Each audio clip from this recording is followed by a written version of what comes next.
Sejam bem-vindos à grande conversa, edição especial, eleições presidenciais Estados Unidos 2024, que pela sua importância global, eu e João Palmeiro vamos ter dois episódios dedicados à grande conversa sobre estas eleições. O seu impacto nos Estados Unidos da América e o seu impacto no mundo em geral.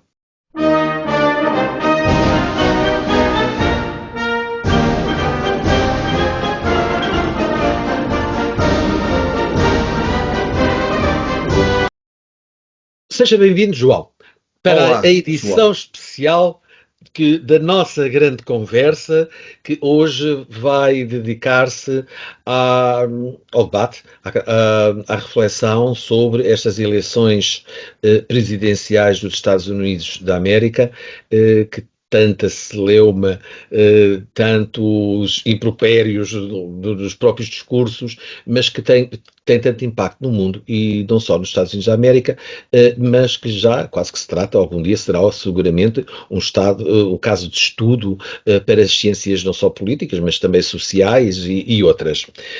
João, sem referirmos ainda os resultados, porque já sabemos os resultados, obviamente, destas eleições, porque é que lhe parece que este impacto é tão grande no que diz respeito à imagem dos Estados Unidos, mas ao nível interno?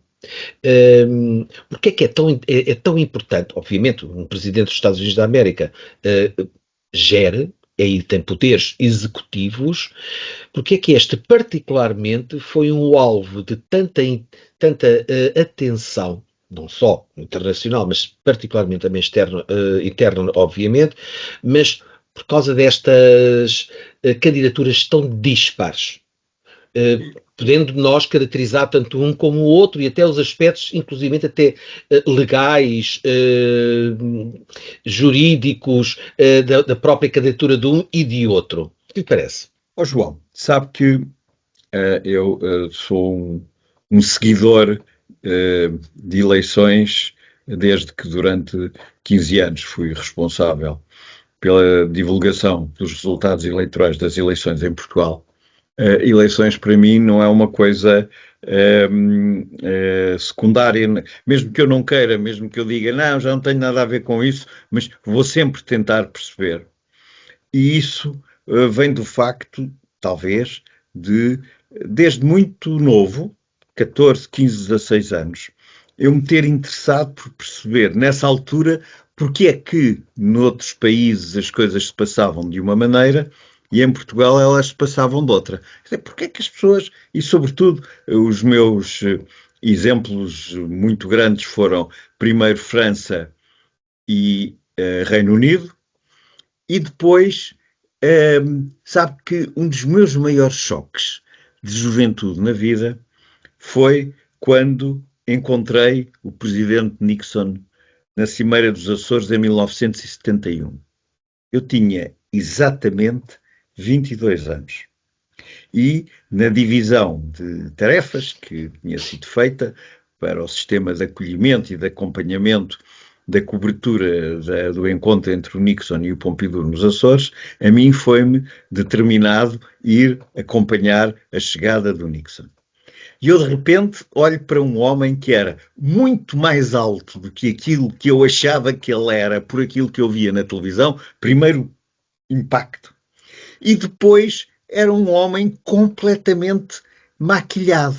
E eu disse, um Presidente da República maquilhado.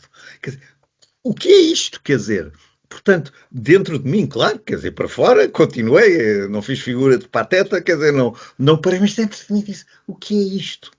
E esta é, para mim, o primeiro contacto. Eu depois ainda encontrei o Nixon mais uma vez em Washington, quando Costa Gomes visitou Washington para ser o primeiro Presidente da República Portuguesa a discursar na Assembleia Geral das Nações Unidas. Antes fomos a Washington cumprimentar o Nixon. E aí eu já fui um observador diferente, aliás, porque as circunstâncias eram diferentes, portanto, para receber o Costa Gomes, o Nixon não se maquilhou. O que para mim ainda foi uma coisa mais poderosa, que é para enfrentar o mundo. Ele maquilhou-se para enfrentar um grupo de portuguesinhos. Ele estava como estava de manhã em casa, fez a barba e aqui vou eu. E isto, para mim, é uma lição eterna do que são as eleições nos Estados Unidos.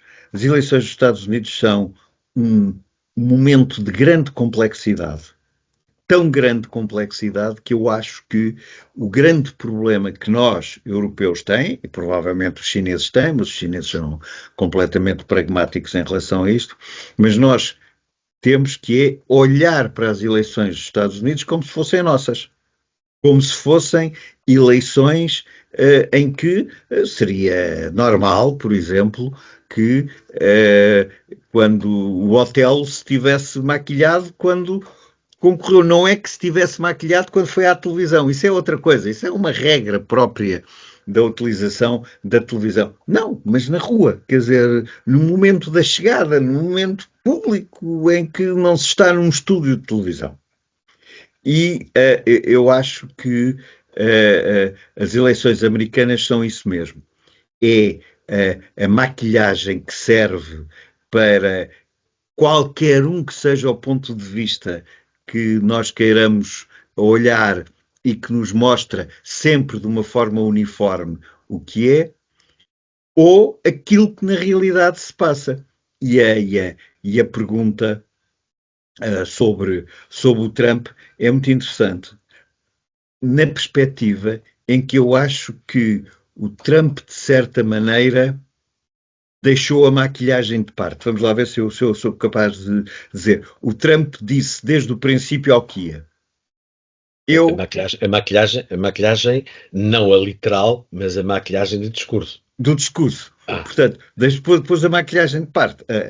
A outra, ele não deve saber viver sem ela, quer dizer, portanto, não deve ser.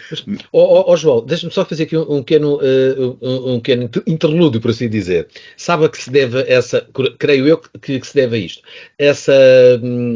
Esse uso da maquilhagem de Nixon está recordado a quando do debate de Nixon. Sim, eu sei, que eu lembro-me disso, com o Kennedy, sim. Com o Kennedy, ele perdeu até alguma credibilidade pela imagem que passou, porque ele estava todo transpirado, todo suado. Exatamente. Além de não ser propriamente um modelo de beleza, e também já não estava jovem. O Kennedy, pelo seu contrário, jovem, etc., estava maquilhado, apesar de tudo, e isso ele se calhar aprendeu essa lição. Claro, mas o que eu quero dizer é, eu só fui buscar esse exemplo para dizer duas coisas. Uma, às pessoas que estão connosco, quanto é uma coisa integrada em mim própria, a questão das eleições, quer dizer, por muito que eu diga já não tenho nada a ver com isso, não quero ter nenhum pensamento sobre isso, é impossível, quer dizer, eu olho sempre para as coisas debaixo de um ponto de vista analítico e, segundo, porque eu acho que de facto tudo aquilo que nós europeus atacamos o Trump foram as virtudes americanas que o fizeram eleger. Eu volto a dizer, tudo aquilo que nós europeus dissemos é uma treta, não vale a pena, que horror, se fosse na Europa estava cilindrado, enfim, essas coisas todas foram as virtudes que os americanos reconheceram, porque há uma coisa que nós também temos que dizer, é que a vitória não foi assim uma coisinha de sumenos, não é? Quer dizer, não foi, olha, foi ali uns tipos que se distraíram e que não perceberam bem o que é que estavam a fazer e o que é que votaram. É impossível, não é? Quer dizer, ele é uma coisa que são mais de 20% dos delegados eleitos a votar nele. Quer dizer, em estados, os americanos têm uma expressão muito interessante que usaram para definir o nível da vitória do Trump, que foi dizer que ele derrotou, ele quebrou a Blue Wall. A Blue Wall era um grupo de estados, tipo Muro de Berlim ou Grande Muralha da China, que se estendia de norte a sul e de este a oeste, quer dizer, portanto, uma série de estados muito da América Central, portanto, que eram tradicionalmente os estados que votavam sempre democrata, quer dizer, independentemente de quem fosse o candidato. E o Trump conseguiu quebrar isso. Quer dizer, nós se olharmos para o mapa dos Estados Unidos, vemos a parte central toda dos Estados Unidos pintada a vermelho e depois os estados azuis numas pontas, como se fosse uma moldura enquadrada por qualquer coisa para dar ali uma cor diferente para aquilo não parecer que era tudo a mesma cor. E não lhe parece que isso terá acontecido também, porque, por exemplo, sempre se falou e sempre se acusou, por assim dizer, como se acusa cá também outros candidatos, não só em Portugal, como na Europa em geral, que Trump era populista. Mas a Kamala Harris também era bastante populista. Ou seja, eles eram aspectos políticos distintos, porque verdadeiramente ela só não usou do insulto direto como o Trump usa. João, é assim, se nós olharmos para aquilo que foram as promessas internas, estamos a falar interno nos Estados Unidos, agora não estamos a falar no resto do mundo, que o Trump trouxe, há duas, para mim, estamos a falar em mudar o sistema educativo, estamos a falar nas taxas a aplicar às importações, estamos a falar na imigração e atenção, porque ele falou sempre imigração e deportação. Nunca falou só em regular a imigração e os que estão cá já cá estão, quer dizer, que é um pouco o discurso europeu, não é?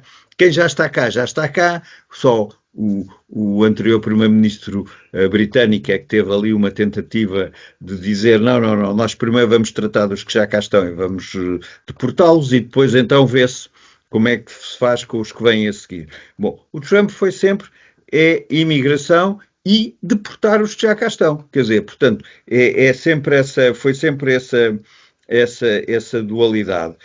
Portanto, as tarifas, uma coisa importantíssima para eles, que era a reestruturação da administração pública americana. Foi com estes factos e, por exemplo, muito menos com a questão do aborto. A questão do aborto foi, do meu ponto de vista, uma armadilha em que a Kamala Harris cai. E ele não entrou nessa armadilha. Não, e porquê é que eu digo que é uma armadilha? Porque o Trump anuncia a sua posição sobre o aborto e o que é que acontece em muitos estados dos Estados Unidos? Nós temos que nos defender disso. Temos que reagir a isto. Sim, há uma candidata que diz que vai tratar disso, mas não nos interessa. Isso é uma questão federal. Nós queremos defender isto a nível estadual. E em vários estados, nas últimas eleições, ao lado da eleição para o Presidente da República, havia digamos, um referendo, não era bem um referendo, era uma votação sobre o que fazer quanto ao aborto nesse Estado. Resultado, em alguns Estados onde isso passou, portanto, onde passaram leis estaduais que contrariavam aquilo que o Trump propunha, o que aconteceu foi, o Trump foi eleito, mas os votos na liberalização ou na manutenção de uma situação de abertura em relação ao aborto foram superiores àqueles que a Kamala teve. Portanto, houve muita gente que votou no presidente Trump, que depois, na questão do aborto, foi votar como a Kamala estava a dizer. Ora, do meu ponto de vista, isto libertou estas pessoas de ter que votar na Kamala para ver o problema do aborto resolvido, que era uma das bandeiras que a Kamala usou.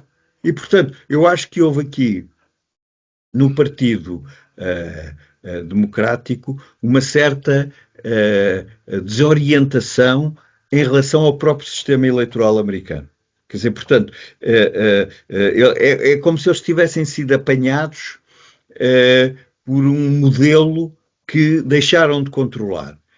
E o Trump, ao contrário, foi sempre caminhando, controlando. E onde aquilo que o João estava a dizer tem, para mim, uma força muito grande, é que, na verdade, o Partido Republicano não se comportou como um partido, não se comportou como o Partido Democrata, mas comportou-se como um grupo, o MAG, portanto, Make America Great Again, o MAGA, quer dizer, comportou-se como um grupo que tinha um desígnio. E provavelmente isso é uma visão populista da política, que é um desígnio, Make America Great Again, whatever, quer dizer, faz-se o que se for preciso para se conseguir isso. E, portanto, em relação... uma coisa engraçada, João, é que depois as pessoas a seguir foram dizendo o Trump vai conseguir fazer tudo aquilo que propôs porque consegue ter a seu favor o Congresso, portanto, ou seja, a Câmara dos Representantes e o Senado. Sabe que a maior parte das coisas que o Trump propôs que ia fazer, aquelas que disse eu vou fazer a partir do primeiro dia em que chegar à Sala Oval, ele não depende nem do Congresso nem do Senado para as fazer. Depende um bocadinho do Supremo Tribunal. Mas de resto também não controla. Depende. Claro, não depende porquê? Porque ele vai vai tomar essas decisões com as chamadas normas executivas do Presidente, e veja lá que a questão do deportar, ele vai fazê-lo com base numa lei de 1798. Uma lei daquelas que todos os Estados têm, que vão ficando, nunca são alteradas, nunca são transformadas e vão ficando. A Constituição também é multicentenária, não é? Mas não só, quer dizer, no caso dele, por exemplo, ele a questão das tarifas, vai usar uma lei de 1962 que permite ao Presidente, através de decisões executivas, tomar decisões de novas tarifas, etc. Ou seja, ele vai chegar e vai fazer, sem aquilo que muita gente achava, que era, mas ele agora tem que fazer passar isto no Senado, tem que fazer passar na Câmara dos Representantes, portanto isso vai levar muito tempo. Aparentemente, onde ele vai ter maiores dificuldades em relação às propostas que fez, foi na reestruturação da administração pública. Será na reestruturação da administração pública. Porque aí, ao contrário, há uma lei do Obama que lança as bases para que devem ser feitas a partir daí as reestruturações da administração pública. E essa lei é tão complexa que ele, prevê-se, vai levar muito tempo a conseguir descascá-la e meter lá dentro os objetivos que tem para voltar outra vez a funcionar com ela, se não quer passar pelo sistema de ir para... João, já vamos até mais às quase óbvias decisões que Trump fará, etc. e tudo mais. Voltemos agora aqui ao período da campanha. Também já foi referido, pelo menos aqui em Portugal, que pode ter sido um dos fatores decisivos na esmagadora derrota, porque foi, de Kamala Harris, o facto dela não ter sido legitimada politicamente, ou seja, ela não fez as primárias. Ela foi uma escolha de última hora e mesmo assim, porque já se calhar, ou também o tal desnorte, ou falta de atenção, ou que seja, do Partido Democrático, que houve, também há quem haja, que foi as elites esclarecidas, não são assim tão esclarecidas como isto, porque, João, convenhamos, eu pelo menos na minha percepção do que eu me fui apercebendo das campanhas, Kamala Harris esteve muito bem no debate com o Trump. E ele soube isso e percebeu e não houve mais nenhum. Não aceitou mais nenhum. Mas Kamala Harris era a sua própria inimiga em todas as suas intervenções. Ela não só se contradizia, como, enfim, dizia coisas absolutamente disparatadas, o tom em que as dizia, discursos incoerentes que pareciam, às vezes até parecia uma tontinha, e depois algo que muita gente não dá a verdadeira atenção ou importância, tal como aquela dele estar maquilhado, o Nixon, etc., porque Sim. aprendeu... O riso dela era absolutamente tóxico. Era um elemento dissuasor, perturbador na comunicação. O que lhe parece isto, João, que ainda por cima isto também é a sua área? Mas eu acho que ela teve um problema, que é ela procurou mostrar que o que ela ia fazer era uma continuidade daquilo que vinha a ser feito pelo Biden, sem nunca ter dito o que é que ela tinha feito. Ou seja, eu acho que o principal problema da Kamala Harris foi ter chegado e dizer assim: vocês já sabem todos quem eu sou a vice-presidente. Portanto, aquilo que este senhor fez de bem, que é a ideia da economia, quer dizer, portanto, é a ideia de que quem ganha a economia ganha as eleições, o que é verdade. Neste sentido, a economia é, juntamente com a defesa, uma das únicas áreas em que o governo federal é que determina. Ou seja, os governos dos Estados não têm meios próprios para, em relação quer à defesa, quer à economia, determinar um rumo diferente para a América. Não têm qualquer. Nas leis laborais, por exemplo, já têm. Por aí, por exemplo, é que é tão importante pegar na imigração. Porque a imigração tem a ver com as fronteiras têm a ver com a defesa, portanto, o presidente é atividade federal, portanto, pode mexer nisso de uma maneira que os Estados não podem, portanto, é a forma de trazer essa discussão para a economia, é trazê-la através da imigração. E eu acho que a Kamala deu de barato, o Partido Democrático que se preparou para defender a posição Biden, de repente, acho eu, ficou completamente confundido, não é confuso, é confundido. Ficou completamente confundido porque tinha que tomar uma decisão que não passava pela carta que estava a jogar e achou que a carta da continuidade era importante. E agora aí vem aquilo que o João estava a dizer, quer dizer, o sorriso dela era um sorriso de quem falava sobre tudo e sobre nada. Há um amigo meu que por estes dias, quando se estava a discutir qualquer coisa deste género, me disse assim, olha, a propósito disso, acaba de ser lançado um livro francês fantástico, que é Como Falarmos dos Livros que Nunca Lemos. Ele diz-me assim, o que me lembrei foi da Kamala, quer dizer, ela não fez parte da presidência, ela não aparecia, ela não existia, quer dizer, mas apresentou-se como se tivesse feito parte. E, portanto, a única coisa que ela podia, porque não tinha discurso, a única coisa que ela podia era mostrar uma posição de confiança e de vitória, não tinha mais nada para dizer. E eu acho que esse é, do ponto de vista da Kamala, a grande questão, e depois a outra questão foi, em relação ao aborto, não ter compreendido como os movimentos pró-aborto em vários Estados, ao terem conseguido levar uma votação sobre o aborto, ao mesmo tempo que estavam a eleger, que queriam eleger a Kamala, retirou a ela a posição de dizer se não for eu, ninguém resolve o assunto. E, portanto, ao estarem a votar em vários Estados, independentemente de quem fosse o presidente, por exemplo, em relação a esta matéria do aborto, o Trump vai ter as maiores dificuldades em conseguir fazer, seja aquilo que for, a não ser pela via judicial, que é pelo acumular de casos que o Supremo Tribunal venha.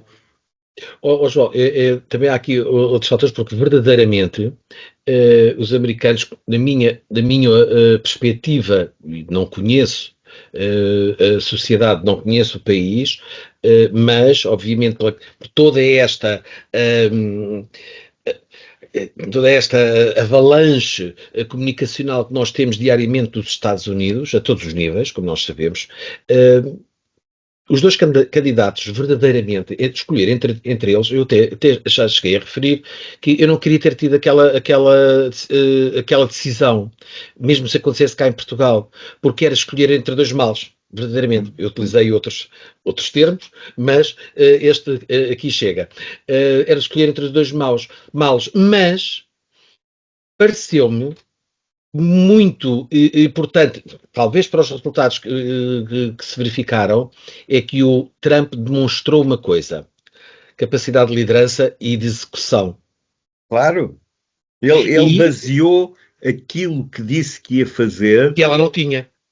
Não, não tinha porque ela vinha de uma administração em que não tinha participado em nada. Ou seja, o Trump diz, eu vou fazer isto.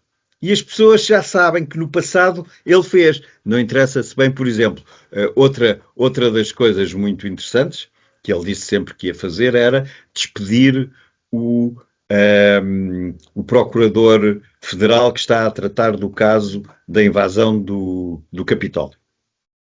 Ele pode fazer isso, porque esse procurador é contratado, é um funcionário do Estado. Portanto, ele pode chegar lá, não quer, acaba-se, porque esse é o modelo americano, são contratos que os funcionários públicos têm.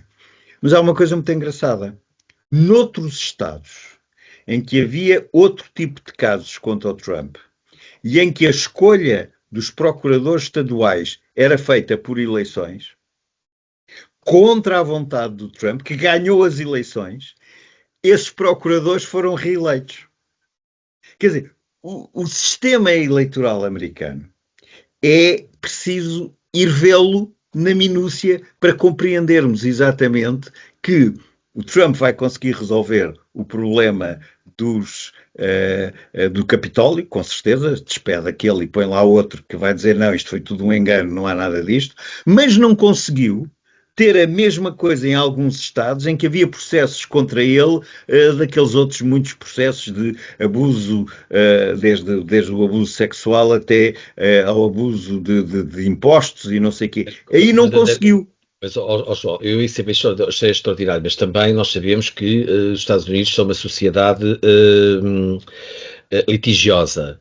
Como é que foi abuso sexual se foi meramente Claro. uma transação comercial com uma prostituta? Oh, Ponto. Ela não foi obrigada. João, Ela João, nasceu claro, com isto. Portanto, eu claro, acho que é a diferença entre a claro, mas Europa e os Estados Unidos. voltamos a eu não quero dizer um erro, mas é a palavra que me sai, é um erro que nós cometemos na Europa frequentemente quando olhamos para as eleições dos Estados Unidos, que é achar que as coisas se passam como na Europa. Não, aquilo são 50 Estados, que são todos Sim, diferentes mas uns dos outros. ficamos perplexos, não é? Não, Oh, mas são todos diferentes uns dos outros, João. E, e ainda por portanto, cima. Mas, há João, estados em recorda-se. que o comércio que você estava a dizer tem implicações a nível penal que já não nos passam pela cabeça, nós já nos esquecemos disso já.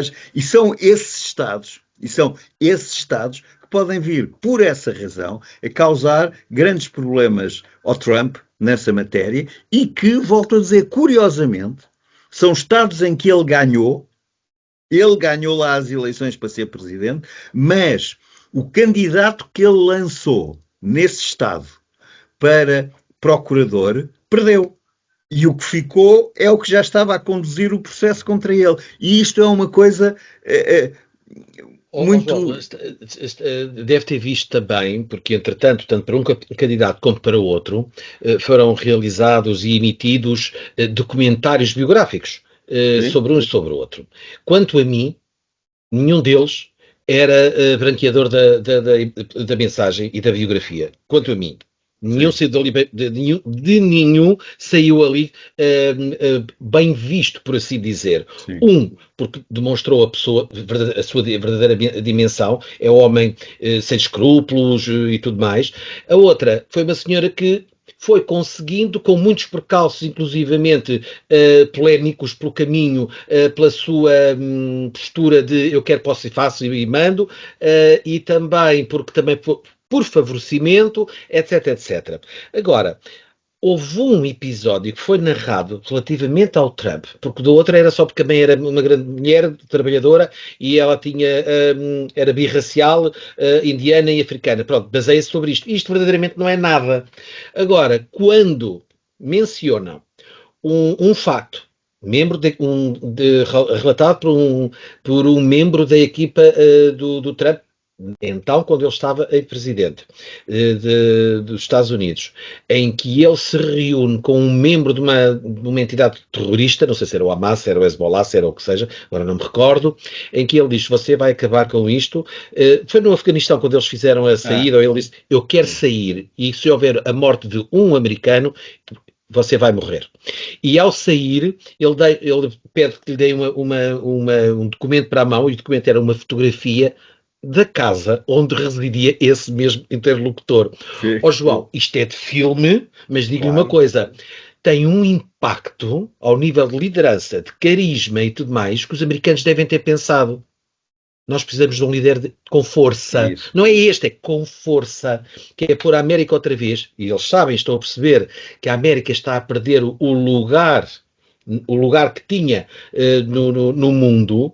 Tem sérias concorrências, particularmente da China, que já não é tão emergente assim, e que os americanos talvez tenham percebido isso. E da Kamala, não viram nunca nada disto, Não, viram uma mulher...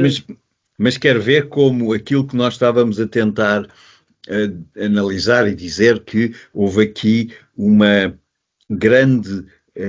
houve um grande afastamento, é como se os estrategas, mas isto tanto de um lado como do outro, se fossem afastando progressivamente do modelo e do sistema eleitoral americano. Eu já falei da questão do aborto e de como a questão do aborto foi resolvida ou está a ser resolvida por outras vias que não têm nada a ver com a Presidente. Mas o Trump também se meteu numa destas. E aconteceu-lhe exatamente a mesma coisa. Um dos temas que o Trump nunca foi trazido, infelizmente, pela comunicação social europeia, foi um tema que não foi tratado, mas era um tema fundamental nos Estados Unidos e na campanha do Trump, a questão da reforma da educação. E o que é a reforma da educação? Não são os currículos, não são o que é que se diz na aula, não, é acabar com o primado da educação pública, das escolas públicas, que existem nos Estados Unidos desde praticamente a independência, numa primeira fase ligada às igrejas e depois numa segunda fase o Estado tomou conta disso. Portanto, substituir isto por um sistema que abria as portas da escola pública à iniciativa privada. Estamos a ver o Trump clarinho nisto, não é? E ele disse-o e continua a dizer que vai tentar mudar isso. Bom, consequência disto, em vários estados, no mesmo dia da eleição, havia uma pergunta às pessoas que é: você quer escola pública com a iniciativa privada ou só quer escola privada? Ganhou sempre a escola privada. A escola pública, peço desculpa. Ou seja, houve, mesmo nos estados em que o Trump ganhou, houve uma reafirmação de um princípio que era muito mais importante e muito mais profundo para um determinado nível dos americanos que votam, do que aquilo que o Trump estava a dizer. E, portanto, isto só pode, quer dizer, porque é que o Trump e porque é que a Kamala vão propor soluções em matérias que eles sabem ou deviam saber que as associações civis, as associações do poder civil local, imediatamente reagem e imediatamente encontram modelos de, sem precisar do poder federal, fazerem votar nesse Estado. O problema é que depois isto constitui precedente para o Supremo Tribunal e é cada vez mais difícil o Supremo Tribunal, nestes casos, jogar a favor do Trump ou da Kamala que fosse. E eu acho que aqui houve um grande desnorte nestas eleições. Como houve outra coisa, e com isso depois queria fechar a sua pergunta inicial, que é como é que nós devemos olhar talvez para isso. Mas houve outra coisa que foi, sabe que havia muitos estados em que o Trump e a Kamala não eram os únicos candidatos. Havia muitos estados em que havia 4, 5, 6, 7, 8, até 10 candidatos independentes. E se você somar os votos todos desses candidatos independentes, tem na votação do popular, portanto, na votação dos cidadãos, tem 10% dos votos que foram para esses candidatos. 10% dos votos que foram para esses candidatos, e sobretudo se estiver em causa que isso aconteceu muito nos estados que têm, que elegem maior número de representantes. Isso quer dizer que há uma parte significativa da população americana que, apesar de saber que é um voto completamente perdido, porque como não tem método onde, aquilo é quem tem mais votos é quem tem mais votos, acabou. Quer dizer, não há um bocadinho para este e um bocadinho para aquele. Apesar disso, continuaram a votar e você sabe quem foi nesses estados todos, nos 10%, o candidato mais votado? Robert Kennedy Jr. Robert Kennedy Jr. conseguiu, em alguns estados, 3% da votação. Quer dizer, Kamala conseguiu 30 e tal, o Trump conseguiu 40 e tal. Apesar de, oficialmente, ele ter desistido da corrida à investidura republicana, mas não retirou a candidatura enquanto independente no Estado. E isto, que eu acho que é uma coisa que nos faz confusão a todos, porque se perguntar a todos nós diremos, não, há dois candidatos, um e o outro. Não, há outros. E havia vários outros, um Oliver, um Stein, que tinham dois, que também em muitos estados, o Kennedy teve 0,5%. Uma vez que fala nisso, também é importante aqui perceber, e que, pelo menos vamos falar em Portugal, parece-me a mim que não tem grande expressão, que são os endorsements, os apoios às candidaturas. Nós vimos que para a candidatura de Kamala Harris foi sempre Hollywood atrás, foram sempre esses atrás, e não só Hollywood, mas também os grandes meios de comunicação no que diz, os meios de comunicação, os mainstream, mas também os ligados aos programas de entertainment, de entretenimento, etc. Já o caso do Trump, não tinha assim tantos, mas os que tinham eram de um peso que não lembra, sendo o Elon Musk, para mim, o primeiro que dava logo nas vistas, não é? Claro, mas quer ver. Isto também pode não ter também... pode ter também, pode ajudar, pode ter significados positivos, mas também negativos. É que aquelas,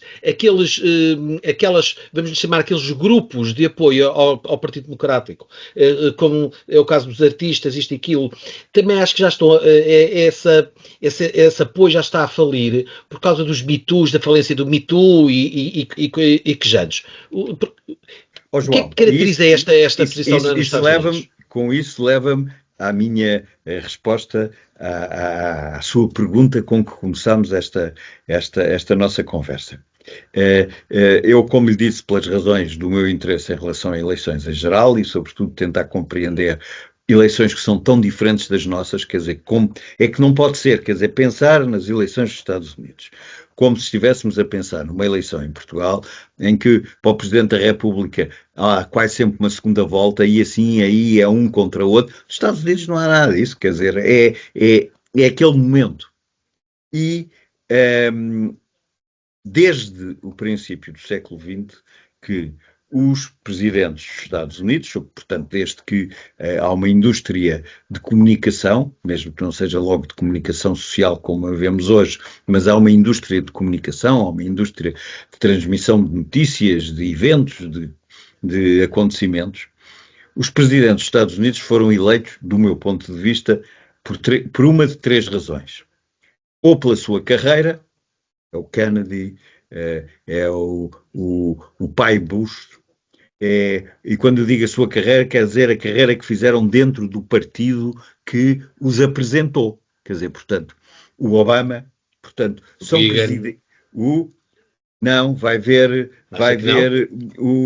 não, tem toda a razão. Portanto, o Reagan, portanto, são pessoas que vieram através da carreira. Depois tem um segundo grupo que são tipos do dinheiro, que é o Trump. O Clinton também está no primeiro grupo, mas que é o Trump, e são alguns presidentes que nós nem sabemos o nome, mas daquela, o Hoover, o Eisenhower. Não, o Eisenhower está numa... Não é o Eisenhower que eu queria referir. Está numa terceira categoria. O Teddy Roosevelt. Exatamente. São tipos que chegaram e dizem, está aqui, eu vou fazer uma campanha que ninguém é capaz de fazer e as pessoas vão votarem a mim. Olha, se fui eu que cheguei lá. Ó João, E a- e o Kennedy também, que foi com o dinheiro do pai Kennedy, não?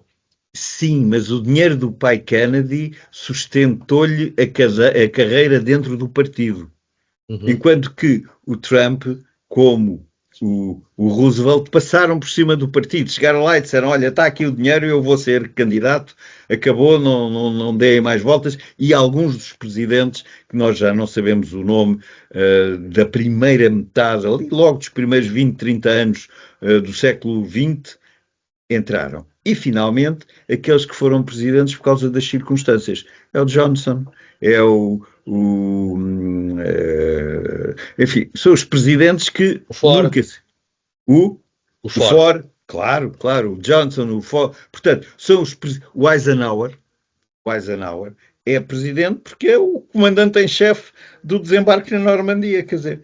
E no período pós-guerra. E, sim, claro. Portanto, o Trump conseguiu ter um discurso em que ia buscar um bocadinho de cada uma destas coisas. E o Trump, e com isso, como a Kamala não tinha nenhuma destas coisas, a Kamala não tinha carreira, a Kamala não tinha dinheiro e nem sequer tinha a circunstância que podia ter, que foi o Biden dizer que não, portanto seria o único aspecto, mas para o ponto de vista dela, para usar a circunstância, como usou o Johnson e o Ford, ela precisava de ter tido uma legitimação como vice-presidente.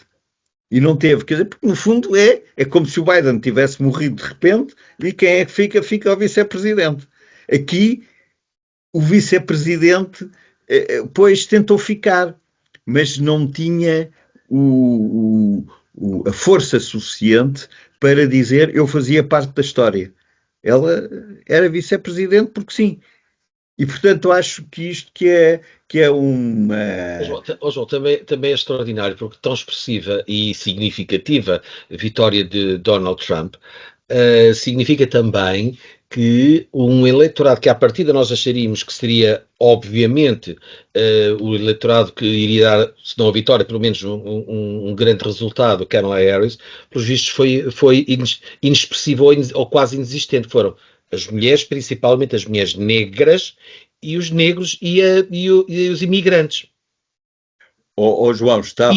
Isto não tem uma mensagem ou não tem um significado subliminar, Tem, eu diria que o tendo em conta significado... que Trump é claramente. Eu nem acredito que ele seja pessoalmente xenófobo, racista e por aí fora, mas é uma posição política que ele assumiu. Mas, João, é assim, quem é que nos diz que o povo americano queria, maioritariamente, as propostas que a Kamala fez? Quem nos diz isso? Diz-nos isso, fundamentalmente, comunicadores em estados onde a influência do modelo europeu, a influência histórica, porque você repara que os americanos têm uma história oficial, enquanto Estados Unidos da América, de 200 e tal anos, 250 anos daqui a 5 anos. E têm uma história de, enquanto formação de uma nação, de mais 100 anos em cima. Quer dizer, portanto, digamos assim, a partir do momento em que as organizações das colónias britânicas foram feitas a partir de um modelo estruturado e organizado. Portanto, estamos a falar de princípios, meados do século XVII. Do século XVII. Portanto, tem 300 e tal anos de história. Nós, quando pensamos nas mesmas coisas, nós, europeus, temos 1000 anos de história, 1500 anos de história. O que é que isto quer dizer? Já vimos todas as soluções e o seu contrário e as suas alternativas e, portanto, temos uma visão muito afinada, mesmo quando ela parece às vezes caótica, temos uma visão muito afinada daquilo que são os caminhos as soluções e as consequências. Nos Estados Unidos isso não existe. Está a construir ainda, ou provavelmente passaram de um momento em que essa construção, por efeito outra vez da grande atomização dos comunicadores, passou outra vez para uma situação que é, vamos lá começar a escrever isto tudo outra vez. Quer dizer, vamos voltar ao princípio e vamos escrever isto tudo outra vez. E eu acho que foi isso que com a Kamala aconteceu, é como se ela não tivesse a que se agarrar. Quer dizer, portanto, ela avançava, as pessoas iam empurrando, isso que você disse, quer dizer, foi buscar o maior número de apoios de espetáculo, enquanto que o Trump foi buscar apoios de dinheiro. E você veja uma coisa... e de decisores? Claro, e veja uma coisa, mesmo aquele que cometeu aquilo que toda a gente disse que tinha sido um erro tremendo, que ia fazer muito mal à campanha, com a história de Porto Rico, finalmente teve uma influência praticamente reduzida. Depois há aqui ainda outro tema que eu nestas eleições vi tratado muito pouco e que ao nível de governação que o Trump quer fazer pode ser fundamental, que é a eleição dos governadores. O Partido Republicano, outra vez, fica com a maioria, mas uma maioria expressiva. Estamos a falar em 27 contra 20 ou uma coisa assim no género. Portanto, de governadores republicanos. E isso num momento de grande dificuldade. Você lembra-se que o Trump a certa altura disse que eu ponho a tropa na rua ou eu faço por causa... Bom, é evidente que isto é, do meu ponto de vista, é um defeito de tradução. Porque mesmo que ele tivesse dito isto, o que ele estava a dizer era que punha a Guarda Nacional na rua, que é a única que obedece a um comando de intervenção interna nos Estados Unidos. Nos anos 60, claro, não é? Desde greves até pandemias e outras coisas, a Guarda Nacional é que intervém. E a Guarda Nacional até chegou a ser mobilizada, entre aspas, para o Vietnã. Portanto, não... Quando eles começaram a ficar com dificuldades de ter gente para mandar para o Vietnã, abriram a possibilidade de, por voluntariado, a Guarda Nacional também poder ir para o Vietnã. Mas esta dificuldade que existe em que os comunicadores a que nós temos acesso traduzam verdadeiramente aquilo que se passa, não do nosso ponto de vista, mas do ponto de vista do eleitor, porque eu sei que é importante, quer dizer, é o ponto de vista do eleitor que vai votar. Por outro lado, porque os que estão todos os dias nos Estados Unidos estão-se nas tintas para fazer um esforço em dizer, estão lá uns tipos do outro lado do Atlântico, são os europeus, deixa lá nós contarmos bem como é que isto se passa, que é para eles não fazerem uma figura menos simpática. E como infelizmente já estamos a chegar ao fim do nosso tempo, mas vamos como fazer aqui uma extrapolação do que é que poderá acontecer, ou o que é que poderá ser o futuro mais imediato dos Estados Unidos, tendo em conta agora estes resultados.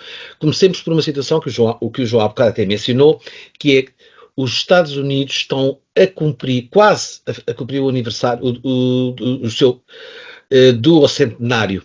Ou seja, 250 anos. 50 anos. Que ele em 2028.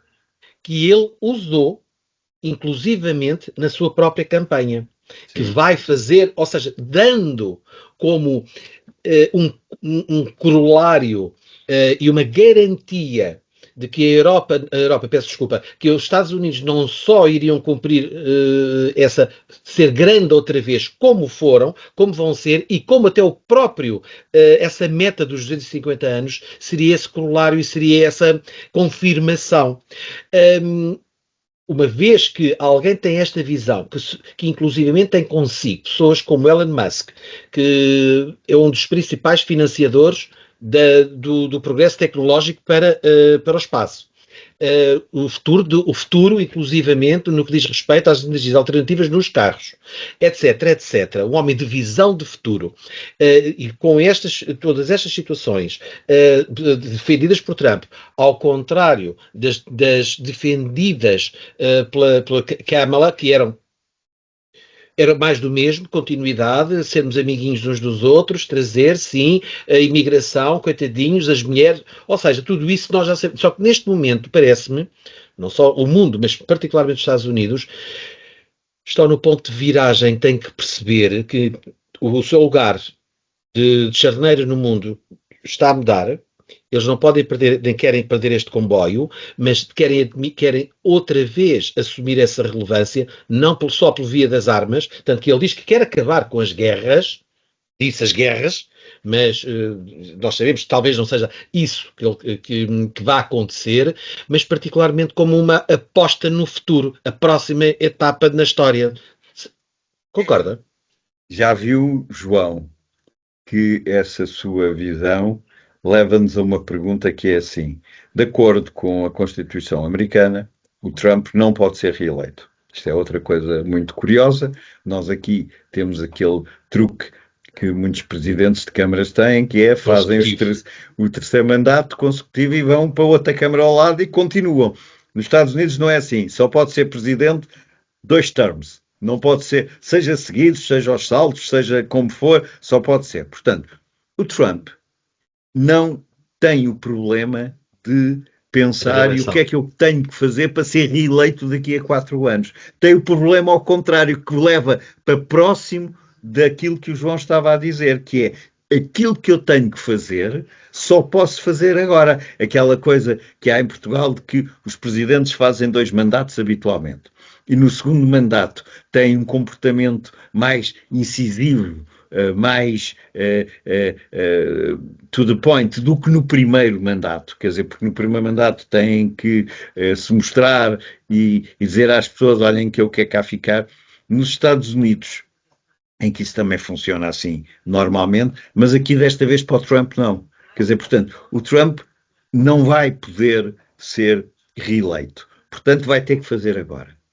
E com esta história do modelo que ele arranjou para sustentar a sua reeleição, ele, de certa maneira, subverteu o modelo de funcionamento dos 2 grandes partidos.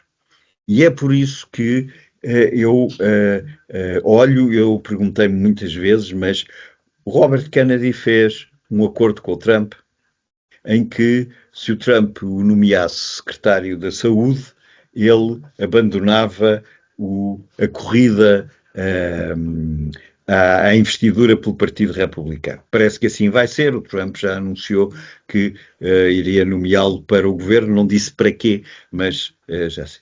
Agora, o Robert Kennedy não retirou a sua candidatura como independente, apenas não concorreu, e isto é outra coisa que eu acho que a nós está noutra galáxia, apenas retirou a sua candidatura a ser nomeado pelo Partido Republicano.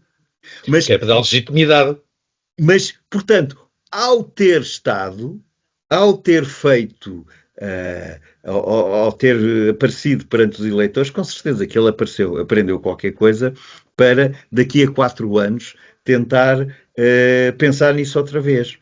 E eu acho que isto vai ser, do ponto de vista dos republicanos, vai ser muito isso, quer dizer, como é que um partido que agora se reestrutura em volta de uma ideia, portanto, os defensores de um certo populismo têm aí um ponto a seu favor, e o Partido Democrático, que por ter feito tudo by the book, quer dizer, vamos ver, o Trump era presidente, o Trump teve que sair, quem é que fica? A vice-presidente. Portanto, isto é fazer by the book.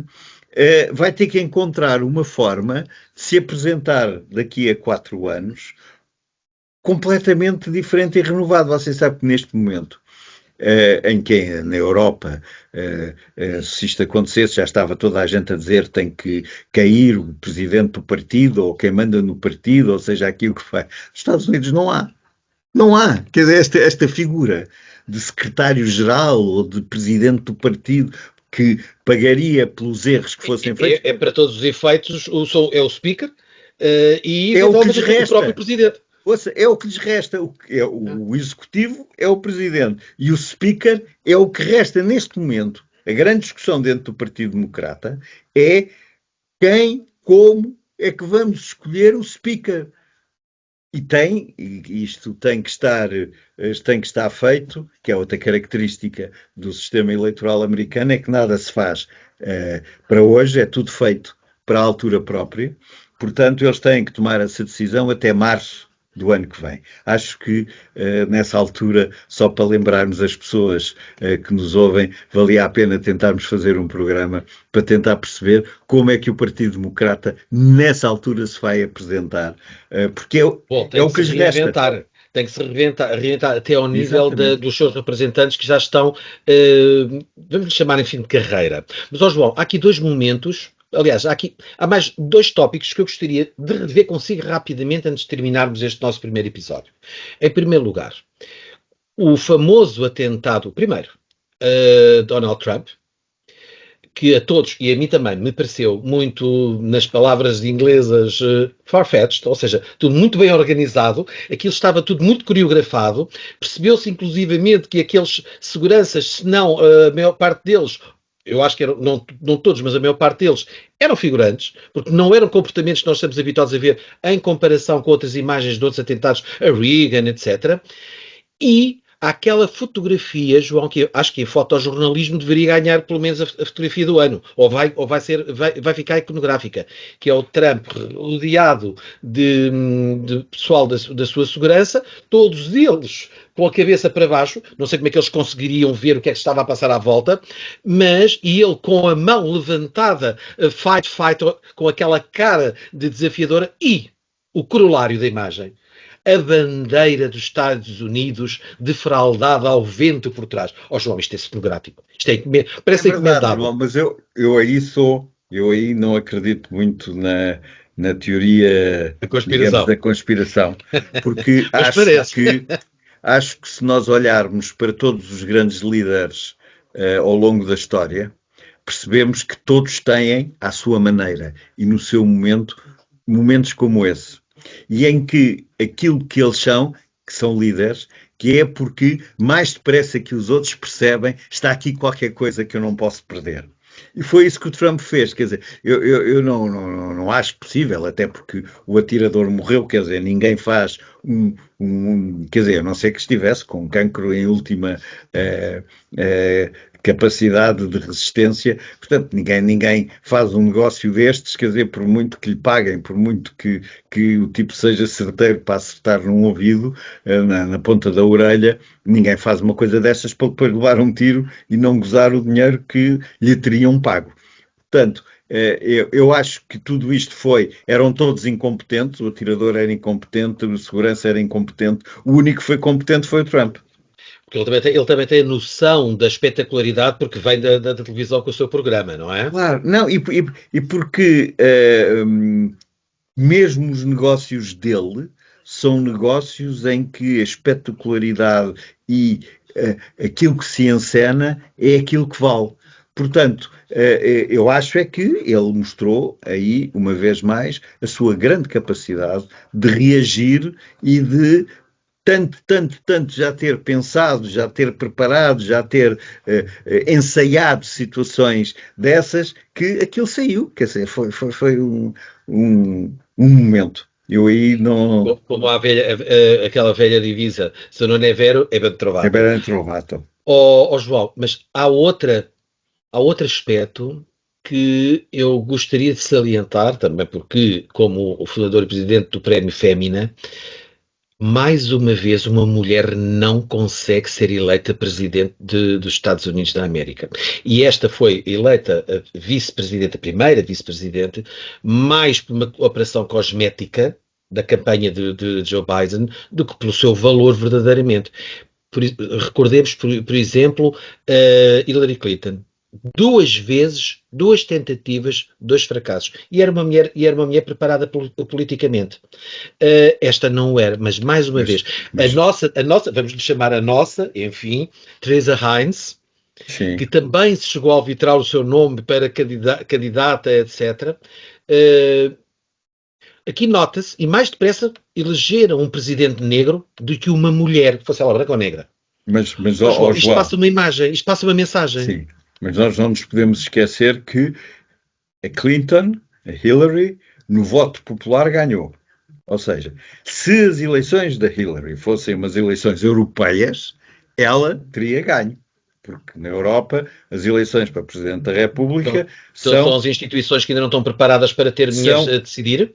não, eu diria é que, e isto é muito curioso, é que os Estados que elegem maior número de grandes eleitores são Estados nos quais, por razões que têm a ver com fundamentalmente o papel da economia nesses Estados, as mulheres ainda não provaram a sua capacidade de serem líderes na economia. E como Ainda não esse, provaram ou não as deixaram provar? ou nós deixaram provar. Quer dizer, não provaram, não tiveram a Não é oportunidade que, de. João, não é uma tentativa de tornar mais cordosa o Não, discurso. não, não, não, Não é não, nada é disso. isso É mesmo, só, é não isso é? mesmo, é isso mesmo. Não tiveram a possibilidade Tal de. break the ceiling, the Isso. glass ceiling. Não tiveram a possibilidade de comprovar isso. E, portanto, nesses Estados em que a liderança da economia é uma coisa que determina completamente a votação, esse elemento é muito mais efetivo do que nos outros Estados que são mais agrícolas, quer dizer, onde colhe mais facilmente o princípio da igualdade, porque qualquer pessoa vê, as mulheres hoje em dia, nos campos, nas outras atividades, têm o mesmo tipo de atividade. E eu acho que tem mais a ver com isso, porque tem não é o caso da Kamala, que perdeu nas duas frentes, mas a Hillary Clinton ganhou e se tivesse sido uma eleição na Europa, ela teria sido eleita. Nos Estados Unidos não foi eleita porque o sistema está construído naquela coisa de it's the economy, stupid. Portanto, João, com essa, de facto, isso da Economy Stupid, que aliás foi toda a base também de Trump, que encerramos esta nossa edição especial da grande conversa dedicada às eleições presidenciais dos Estados Unidos em 2024, e que debatemos e refletimos, e muito bem, continuaríamos a falar sobre isto, é verdade. o impacto interno. E vamos então deixar para o nosso segundo episódio o impacto no mundo e particularmente na Europa que a nós nos diz respeito.